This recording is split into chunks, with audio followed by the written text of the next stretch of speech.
I want to welcome Shibani Kashyap to the Unimpressed podcast, and we are unimpressed that she doesn't spend more time in the United States. And she's got a lot of things going on, and we were talking about she just did a song, Heart of the World, which is trying to bring more peace to the world, and she's a very spiritual lady. So we're going to sit here and talk about a few things, and welcome to the show. Thank you, John. It's such a pleasure, and it's amazing to be on your show called Unimpressed. I love the name to begin with. It's a very, very quirky name, and it's really cool also at the same time. Everybody thinks I'm unimpressed about everything because I don't show a lot of emotion.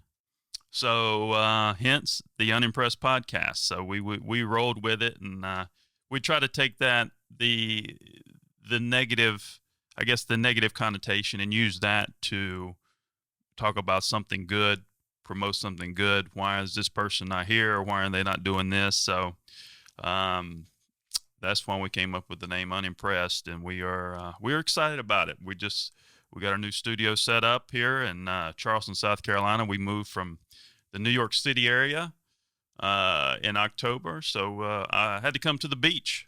Do you go to the beach over there in India at all? What is over there? What water is over there? So yes, I'm in Mumbai, and of course, the beach is very close to my house. By the way, where I live, it's very close to my house. But to be honest with you, it's a bit dirty.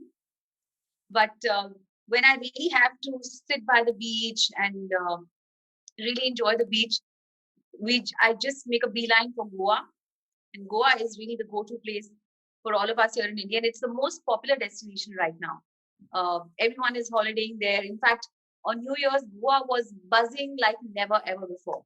So it didn't seem like there was corona. I think maybe for those couple of days during the Christmas and New Year time, it was a buzz. It was so festive, and of course, it was absolutely alive and kicking, and very Nice. beautiful because it is by the beach, right? Now you have family, you have kids. Tell me a little bit about your family. Okay, so I'm married.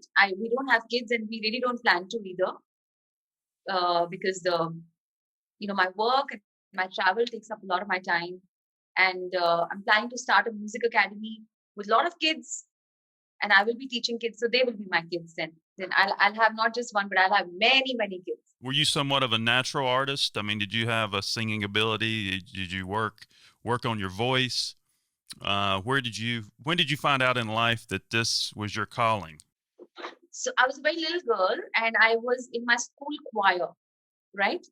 And one day, the lead singer of the choir was absent, and so they asked us who would like to replace her, or take her place for today. So I put up my hand, and I became the lead singer that day. They liked my voice, and then ever since, one thing led to another. Then I participated in a lot of inter-school competition. Then I participated in a reality show of our time called Sangam Kala Group, and I won most of the competitions. I used to get the trophy back to the school or to my college, and then I knew that okay, this is something which is my calling. And then when in India, the first India did not have proper stereo radio. We used to have mono radio in India. In 1996, Indian radio went through a huge revolution, and it became All India Radio FM. So we got stereo radio, and that's when I was selected to sing the signature tune for this. And so the signature tune is still very popular. And but back then it became like hugely popular because it was like the voice of FM. And that's how Indian radio became huge and big, and one of the largest medium for music and for interviews and for entertainment, for media and entertainment. And I'm very proudly, I would like to say that I was a part of that change and the revolution. So that's how really my professional career happened. Yeah, give me a little something. Yeah. So say hello to my guitar. All right. Hello, guitar. Okay, so this was produced by since All India Radio FM was in it was basically a collaboration, a world collaboration, and they wanted a very popular tune. And in India, when this radio station was launched, I would say 50% of the music that they played on, or they still play on this channel is English, is international music. Well, let's hear it. So we use the Doobie Brothers tune, and based on that, this jingle was made.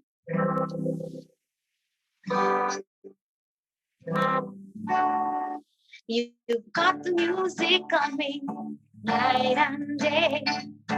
FM is ready for you in the morning or late at night. Oh, you gotta let the music play. AIR FM stereo. AIR FM stereo. All the time on All India Radio. So you're like the poster child for FM radio in India. Yeah, I'm like the voice of All India Radio. But of course, that was so many years ago, and after that, radio has grown and expanded, and there are so many stations now, so many radio stations.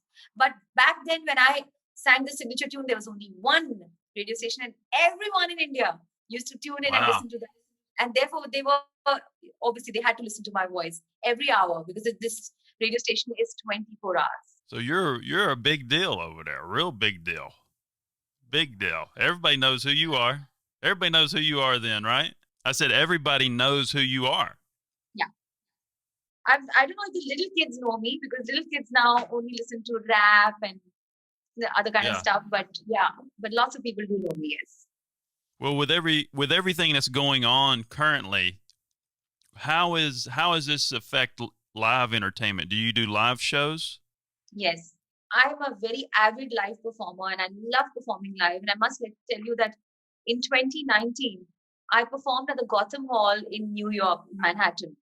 It was a fundraiser, and it was for it was for Ekal Vidyalaya. It's an organization, an NGO, very popular NGO based in New York.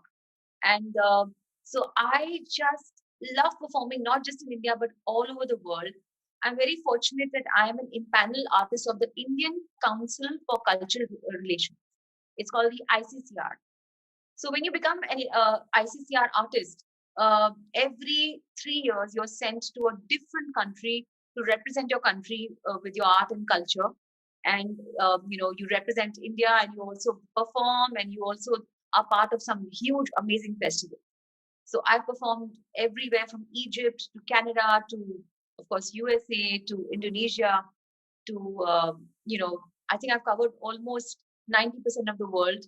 And this has been a huge honor and really big thrill for me, and big learning, because each time I would go to a different country to perform, we would be like diplomatic guests, like the state guests of that country, and because we were representing our country.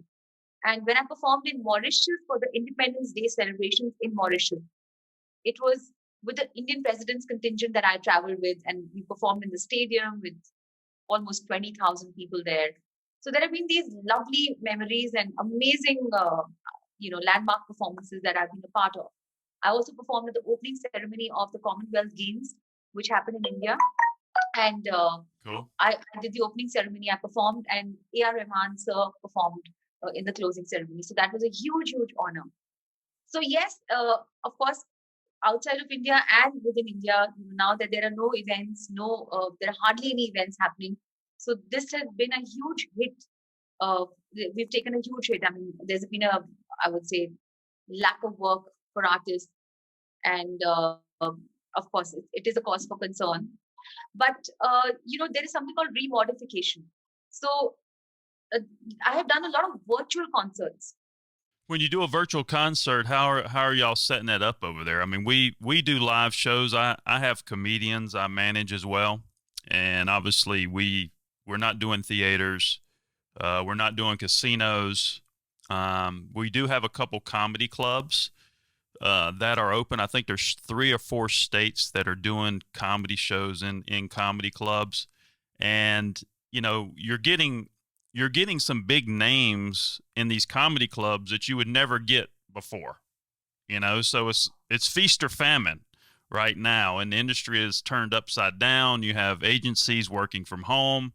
I talked to our agent yesterday, and he said they don't anticipate going back into the office until 2022. So it's hurting a lot of people. It's hurting more people than it's helping, but it's almost, I think it's strengthening people as well. I mean, how do you feel about that, being a spiritual person? And do we need this rebuild? Do we need this strength? Until the vaccine kind of reaches everyone, reaches the majority of the population, uh, this is the best and the safest way to work. And I think, John, this is another parallel medium. 10 years ago, uh, I was one of the first artists in India to do something called a web search.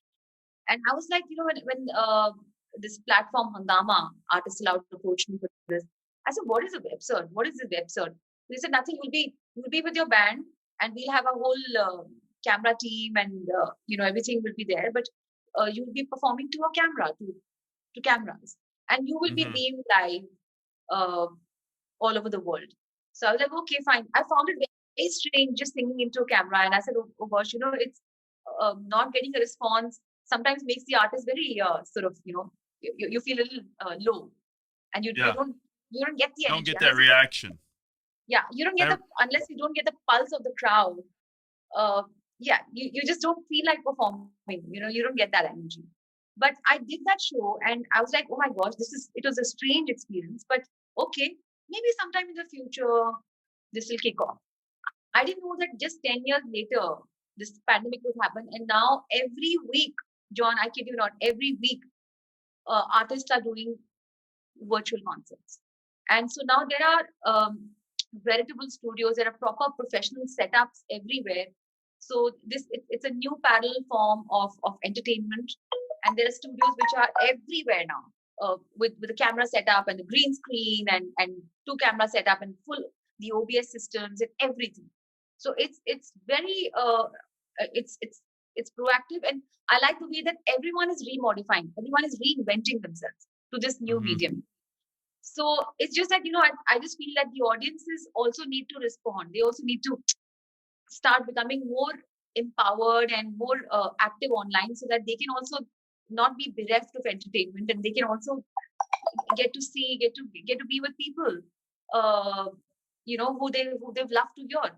But some people just come up with this reaction that, oh no, virtual concerts are boring. We can just go on YouTube and watch the artist. But Mm-hmm. no, virtual concert is also nice because you're interacting with those people at that point in time. And I've done so many. I've done close to 40 virtual concerts during this lockdown, and it's still going on. All the corporates are wanting to do virtual concerts. We have done wedding shows, we've done birthday parties, we've done so much. And of course, I performed for the doctors. What type of events are these? Are they pay-per-view or corporate? So okay, so the corporates are only for those the employees of that particular corporate. But there are I tried doing some online paid ticketed concerts, and those are very tough to market, John. Those are very tough because you have to really request people, hey, come on, register now. And even though we price the tickets at the bare minimum, at so less, but still it's very difficult to get people to actually buy a ticket online to come and watch an artist. It is truly a challenge. We've tried to do a few things like that, and it's I know what you're talking about, and I think people are distracted too. It's somewhat of a distraction, and I think too, like mentally, do you see people's their personalities and who they are? Do you see people changing somewhat because of stress, or somebody has mental illness or whatever? It kind of perpetuates that. Yeah, so people have really become depressed. People are depressed. People are feeling very low, uncertain, fearful. Lots of people have lost their jobs. Lots of businesses have shut down, and so there's a lot of uncertainty and fear in the air. But I always feel, and I just have to quote something saying that tough times don't last, but tough people do. So and it's true that every black cloud does have a silver lining. So even though this has been a very tough year. 2020 has been a hugely tough year for everyone. It's been very tumultuous, very turbulent, and people have had to cope with a new way of being, So, uh, but I think it gave everyone a time. It gave time to just sit and think and introspect and maybe become more selective about what they want to do in life. Because from here on, we realize the value of lives. We realize the value of our health. So I would say the positive which has come out of it is people have become very health conscious.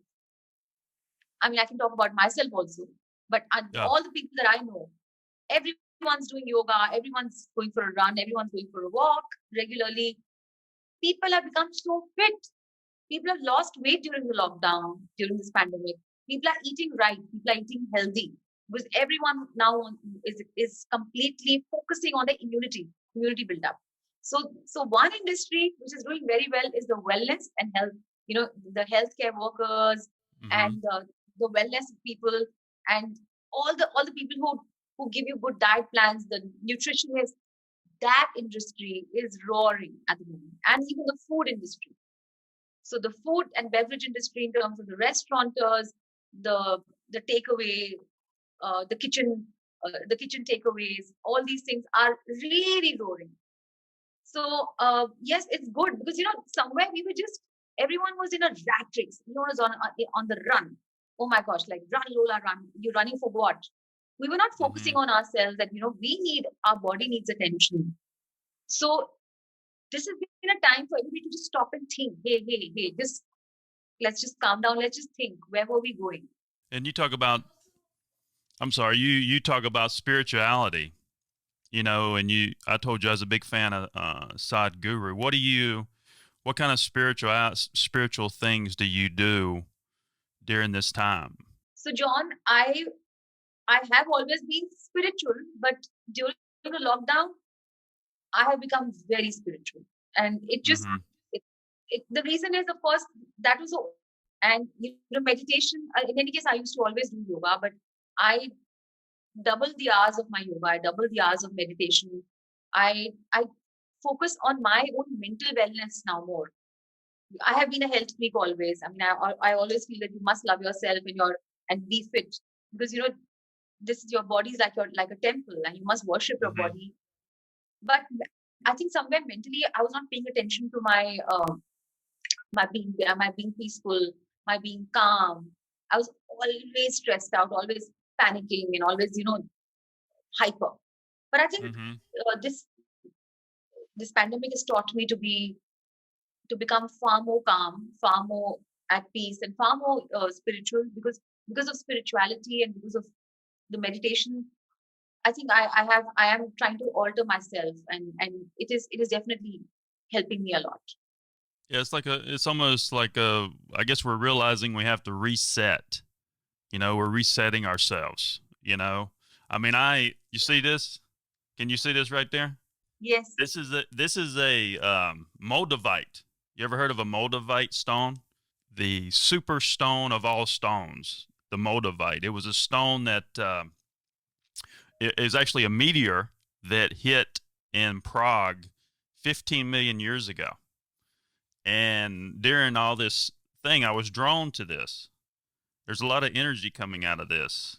So if you want to communicate with some other people out there, I don't want to get too crazy, but if you want to communicate, check out the Moldavite stone. I have the Moldavite stone for communication, and then I carry a shungite stone for protection.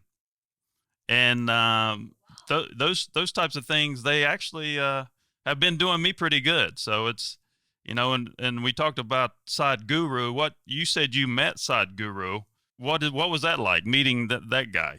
Because that is very intriguing to me. I think he has a very simple way of getting his message across, and we need more people like him right now. I think. Yes, absolutely. So, firstly, John, I'm very intrigued by the stone that you're talking about. These two stones. Do let me know where I can acquire these. Yeah, it's so Yeah. intriguing because it's about energy, right? At the end of the Yep. day, we're all made of energy, and I believe that if every energy is in tune with each other, we can succeed. We can get anything we want. So I'm really intrigued about the stone. So I would like to know more about it, of course, whenever you're free, maybe after this interview. Yeah, I'll send over the names of them, but they've been very helpful to me.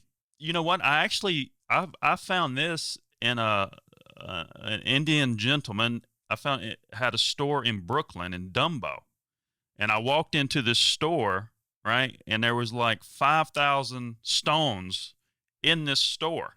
And I looked around, and for some reason I was drawn to this stone.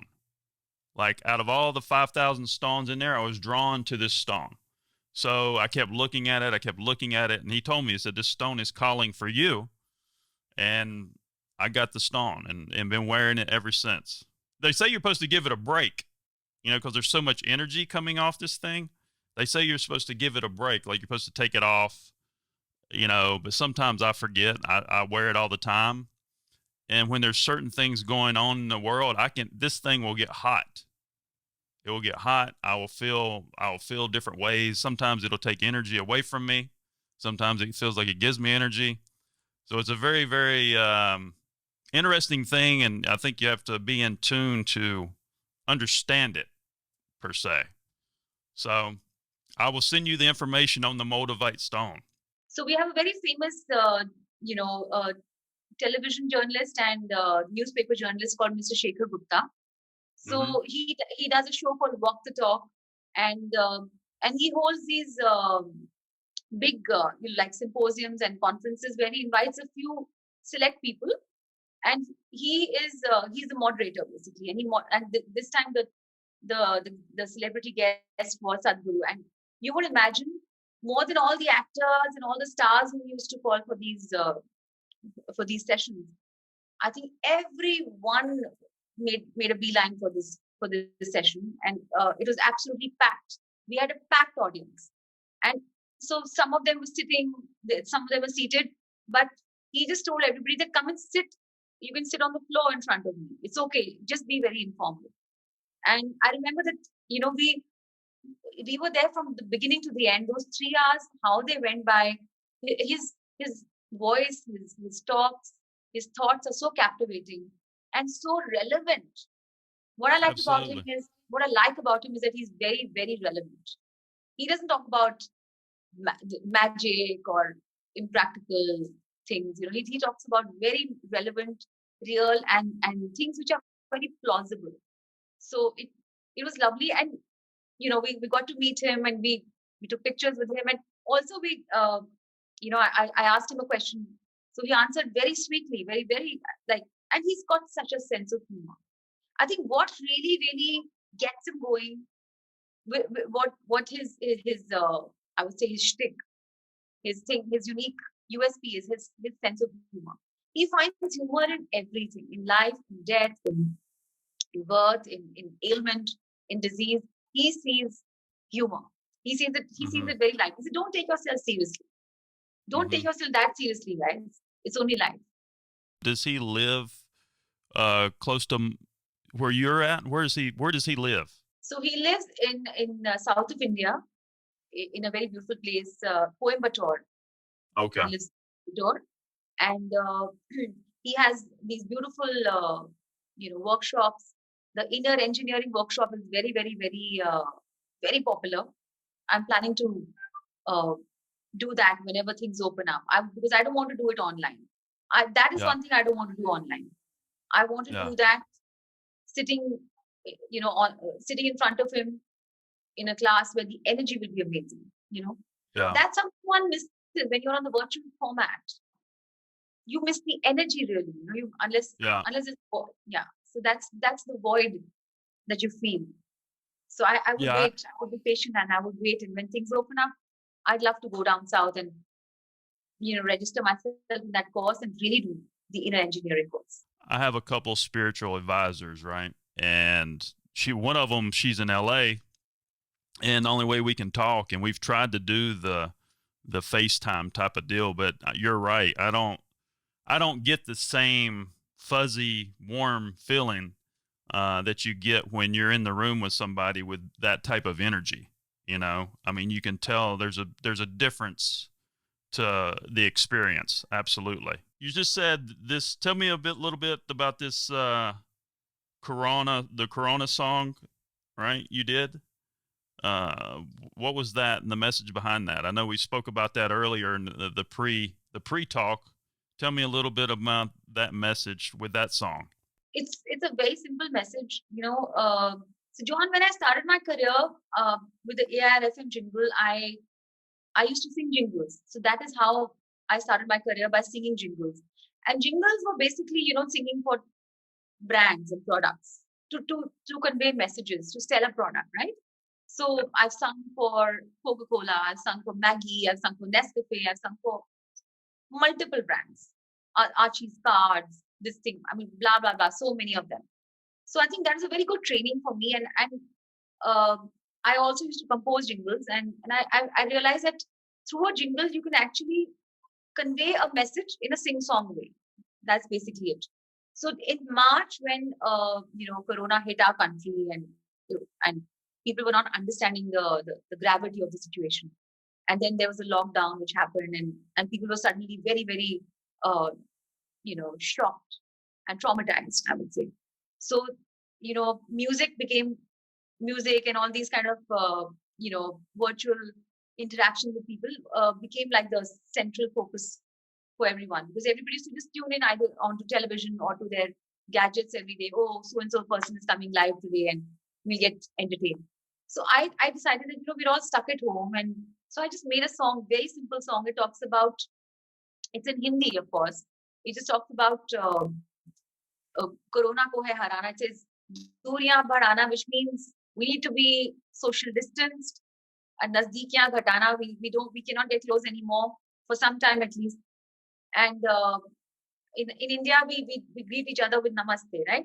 And I speak about namaste hi karna. You know, when you greet people, you don't hug each other now. Let's not hug each other. Let's just do namaste. Namaste hi karna, or you know, like, keep sanitizing your hands, social distancing. I can sing it out for you. So maybe, you know, what I'm saying will. Yeah, give me a little something. It's there on YouTube, so I'd like all of you to go and check it out. Corona Ko Hai Harana by Shibani Kashyap. And Okay. So the news channel picked it up. My husband, he took his iPhone, and he shot me in the living room, and he shot me from 4 different angles, and there were 4 Shibanis in it after the edit happened, and it looked pretty interesting, the end result. So we also were trying to convey the fact that while sitting at home, you can make songs, you can make videos, you can do so much. So just to inspire people to become more creative and productive, rather than getting bored and, you know, morose. So anyway, a few lines of the jingle. दूरियां बढ़ाना, नजदीकियां घटाना, नमस्ते ही कहना, घर पे ही रहना, social distancing, बार बार hand washing, social distancing, बार बार hand washing करते रहना. कोरोना तो है हराना, डर को भगाना. कोरोना तो है हराना, डर को भगाना.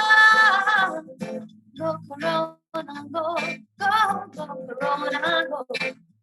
Go Corona, go, go Corona, go. Cool. Give you a little clap there. That's cool. Good. That's a great message. They should play that over here more. You should put that all over the United States. They need to hear this. They need to hear this every day.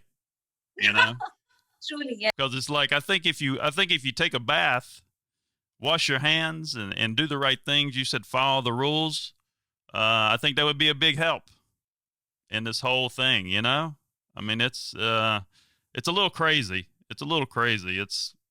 And I'm looking, and also I'm looking at your website here. Now I see you do a lot of stuff in in film as well. Are these musicals that you're in that you've done in the past? Oh, I have done 17 Bollywood films as a singer and composer. And yes, so Bollywood is like the big thing in India, right? And it's every artist's dream, it's every actor's dream to be a part of the celluloid, and then be a part of a movie because it's huge. It's not just huge in India, but I think worldwide. When you're part of Bollywood, it really gives you a like a I would say it gives you a signature or it gives you a positioning. And Mm-hmm. and of course the music in Bollywood is huge because it's promoted hugely and people look out for more than the movie itself. When the movie is coming out, the first thing which kickstarts the film to promote the film and the marketing of the film are the songs. So Mm-hmm. I've been very fortunate that I've had the opportunity not to just sing songs in Bollywood, but also create, uh, songs for Bollywood as a composer. So, and different kinds of songs because I started performing and singing in Bollywood since 2003. And yeah, so that time I remember up until that time, the singers were never really recognized.